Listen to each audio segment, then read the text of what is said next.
A'udhu billahi samiul alim minash shaitanir rajim. Bismillahir rahmanir rahim. Wato jama'a a gurguje muna ta ƙoƙarin mu gina mansions, mu samu kuɗi, mu samu dukiya, amma mun manta da wani abu ɗaya jama'a, wato mutuwa. Mutuwa ko ina muke tana tare da mu kuma tana bibiyar mu, ko kuma ba mu sani ba. Muna ta burika, muna cewa za mu yi kaza, za mu yi kaza, za mu yi kaza.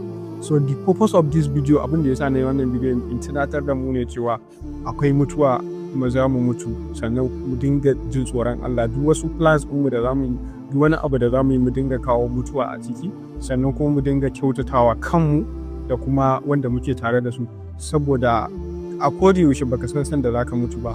Kana cikin yin abin da kake yi baka san cewa an jima ko gobe za ka mutu ba.